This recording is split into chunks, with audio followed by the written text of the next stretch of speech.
चलिए आज बात करते हैं क्रिकेट के एक ऐसे मैच की जिसे भुलाए नहीं भूला जा सकता। एक ऐसा T20 वर्ल्ड कप फाइनल जो इतिहास के पन्नों में दर्ज हो गया। ये कोई आम क्रिकेट मैच नहीं था। ये तो जुनून, हुनर और हिम्मत की एक ऐसी कहानी थी जिसने T20 फाइनल के मायने ही बदल दिए। सही में रोमांच की सारी हदें पार हो गई थी। तो जगह थी अहमदाबाद का विशाल नरेंद्र मोदी स्टेडियम। माहौल एकदम गर्मा गर्म। भारत के कप्तान सूर्य कुमार यादव ने टॉस जीता और एक ऐसा फैसला लिया जिसने मैच की कहानी लिख दी। फैसला था पहले बैटिंग करने का। तो भारत की बैटिंग शुरू होती है और इरादे बिल्कुल साफ थे, आते ही हावी हो जाना। क्रीज पर थे दो धमाकेदार ओपनर अभिषेक शर्मा और संजू सैमसन। शुरुआत में तो थोड़ा संभाल कर खेले, लेकिन फिर जो तबाही मची उसने न्यूजीलैंड के होश उड़ा दिए। पावर प्ले के सिर्फ 6 ओवरों में स्कोरबोर्ड पर थे 83 रन और विकेट एक भी नहीं। यहीं से एक बड़े स्कोर की नींव पड़ चुकी थी। और ये साझेदारी रुकी नहीं।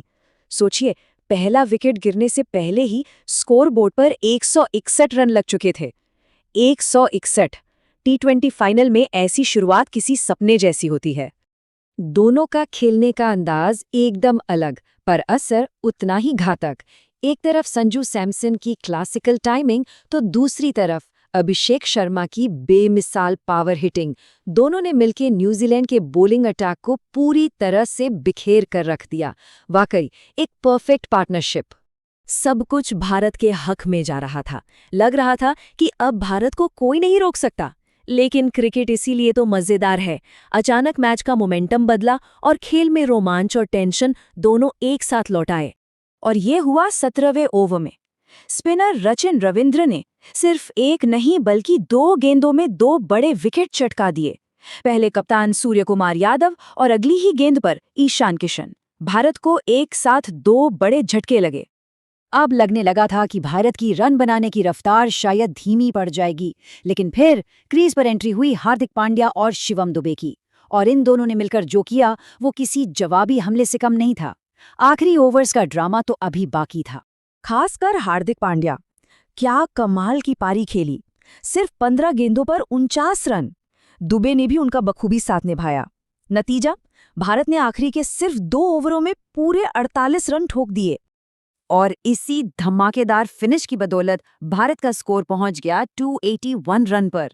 2020 वर्ल्ड कप फाइनल में 281। न्यूजीलैंड के सामने अब पहाड़ जैसा लक्ष्य था। अब बारी थी न्यूजीलैंड की। इतना बड़ा टारगेट चेस करना था तो उनके पास एक ही रास्ता था, पहली गेंद से ही हमला बोलना।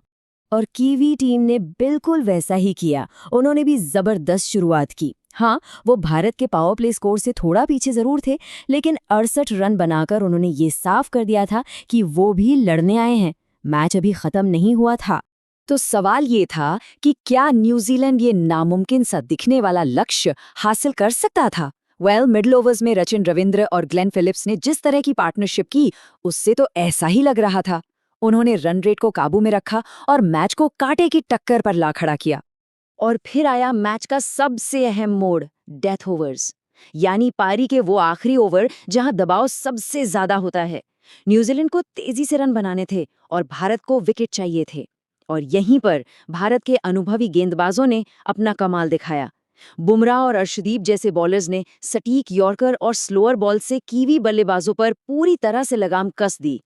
अब बस कुछ ही गेंदें बची थीं और इस जबरदस्त मुकाबले का नतीजा सामने आने वाला था।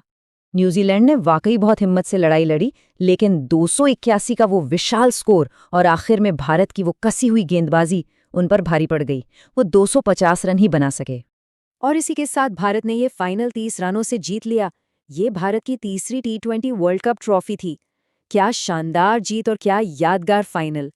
सोचिए, रिकॉर्ड बनाने वाली पार्टनरशिप, मैच में उतार चढ़ाव, कमाल की व्यक्तिगत परफॉर्मेंस। इस एक मैच में सब कुछ देखने को मिला। तो एक सवाल तो बनता है, क्या ये T20 इतिहास का सबसे महान फाइनल था? ये एक ऐसी बहस है जो शायद आने वाले कई सालों तक चलती रहेगी।